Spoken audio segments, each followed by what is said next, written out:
seja muito bem-vindo, seja muito bem-vinda. Eu sou a Karen Denise, neuropsicopedagoga. Bom, como desenvolver, então, a habilidade de planejamento? Como você desenvolve a habilidade de planejamento? Então, primeira coisa, o planejamento, ele não é uma antecipação da nossa tomada de decisões, não é pensar na nossa tomada de decisões antes da gente agir. Então, refletindo antes de agir. Por que é uma função cognitiva, executiva? Porque o planejamento também exige de nós controle inibitório. Porque se você não tem controle inibitório, você não se planeja. Se você não se planeja, você tem impulsividade e age antes de refletir. E para desenvolver essa habilidade, então precisa refletir antes de agir. Você também consegue desenvolver, né, estimulando ali, resolvendo e antecipando problemas. Quando você tem um problema e você resolve esse problema, você está utilizando a capacidade de planejamento. Quando você não tem um problema, mas antecipa esse problema, e, gente, eu não estou falando aqui de ansiedade, hein?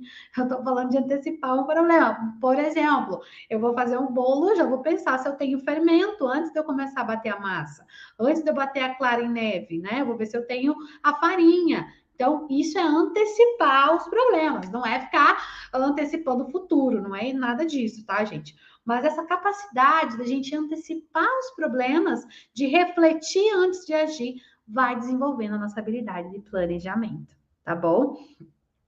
Mantendo uma lista de tarefas. Gente, eu vou mostrar para vocês. Eu tenho aqui no meu celular um aplicativo, né, que é o Notas. E aí eu tenho lista de tarefas. Aqui eu tenho, né, anoto tudo que eu preciso fazer e depois eu vou dando checklist ao longo do dia, eu vou vendo o que eu já fiz, vou dando checklist, vou marcando e vou eliminando aquelas tarefas. Mas tem o Google Task também, quando eu estava com outro telefone, eu usava o Google Task, daí você põe as suas listas de tarefas, depois você vai riscando ali o que você já fez, vai eliminando. Então, é muito importante manter uma lista de tarefas. Porque quando você tem uma lista de tarefas, olha só o planejamento, você consegue priorizar o que é importante. Você consegue selecionar o que é prioridade para você fazer. E aí, com o seu planejamento do seu tempo, porque planejamento também é gerenciar o seu tempo, gerenciar a sua energia, né? Faz parte aí das habilidades organizacionais, você vai conseguir desenvolver todas as tarefas. Por exemplo, eu me enquadro num grupo do que chamam aí de pessoas multipotenciais, que são pessoas que têm interesses em diversas áreas, né? E a gente, às vezes, tem muita coisa na cabeça. A minha cabeça, vocês sabem, quem me acompanha mais, talvez tenha alguém que está chegando aqui agora, me conheceu há pouco tempo, mas quem me acompanha já nesses quase 2 anos aí que eu estou na internet falando de neuropsicopedagogia, sabe que a minha cabeça, ela é hipercriativa. Eu tenho muitos projetos, muitos desejos de fazer as coisas. E, às vezes, toda essa minha criatividade me engole e eu não consigo fazer nada. Aí, o que eu aprendi? Manter listas. Tem uma ideia, eu anoto. Tem outra ideia, eu anoto. E depois eu vou colocando na lista do que eu posso realmente pôr em prática. O que eu preciso para pôr em prática. E eu vou fazendo uma coisa de cada vez. Porque a gente pode ser multipotencial, a gente pode ter muita criatividade, mas a gente não consegue fazer mais de uma coisa de uma vez. Nem que a gente tente. Então, a gente tem que ter planejamento. Ah, isso é importante, isso é importante, isso é importante. Quando eu comecei lá atrás, eu já vou até dar uma antecipação para vocês do que vai acontecer em 2022. Quando eu comecei a me posicionar na internet em 2020, né? Claro que a pandemia ela teve uma influência muito grande nisso para eu vencer a minha timidez. Acreditem, eu sou tímida, sou envergonhada. Mas a gente tinha uma missão, tinha um propósito, e a nossa missão era colocar a neuropsicopedagogia em movimento.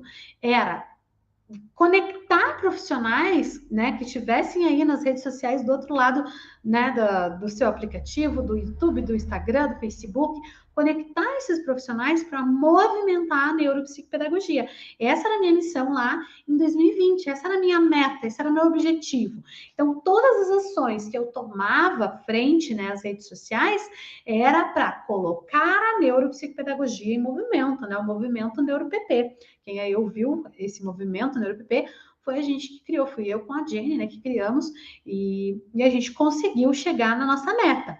Em 2021, a gente tinha uma outra meta, a gente tinha um outro objetivo, que era colocar a neuropsicopedagogia em prática, que era colocar na prática. Então, a gente fez aí eventos de semana do atendimento na prática, neuropsicopedagogia na prática, a gente trouxe muito conhecimento aí no treinamento, né, na minha mentoria, no meu método, a gente teve aí, hoje a gente está com uns 500 alunos, mais ou menos, dentro do método, então, a gente teve êxito no nosso objetivo, que é colocar a neuropsicopedagogia em prática.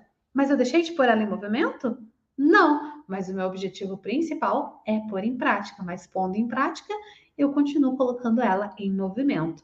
E agora, né, spoiler de 2022, e hoje a gente estava numa reunião, eu com a Jenny, que vai se estender provavelmente essa semana e comecinho de janeiro também, porque agora a nossa meta de 2022 é neuropsicopedagoga em ação. Porque agora eu não estou mais falando da ciência, só a neuropsicopedagogia, mas eu quero falar com você, neuropsicopedagoga, neuropsicopedagogo, ação. Então agora a gente parte aí para ação. Eu deixo de movimentar a neuropsicopedagogia? Não. Deixo de colocá-la em prática? Não. Mas eu vou trazer um monte de conteúdo voltado para ação do neuropsicopedagogo, da neuropsicopedagoga. E essa é a nossa meta 2022, que a gente trabalha com uma meta por vez. A gente deixa de fazer a meta de movimentar? Não. A gente deixa de fazer a meta de colocar em prática? Não. Mas agora nosso planejamento vai estar focado em neuropsicopedagoga em ação, neuropsicopedagogo em ação. É colocar você, profissional da neuropsicopedagogia, em ação, para agir. Fruto de um planejamento, né? Toda a nossa estrutura aqui é fruto de um planejamento. Hoje eu planejei 12 temas de workshop para 2022 para o Clube da NeuroPP. Eu vou liberar esses temas com antecedência dessa vez para vocês que são membros do clube. Ontem eu estava selecionando 12 livros de leitura para 2022 no Clube da NeuroPP. Então, assim, tudo é planejamento. Tudo tem relação com planejamento.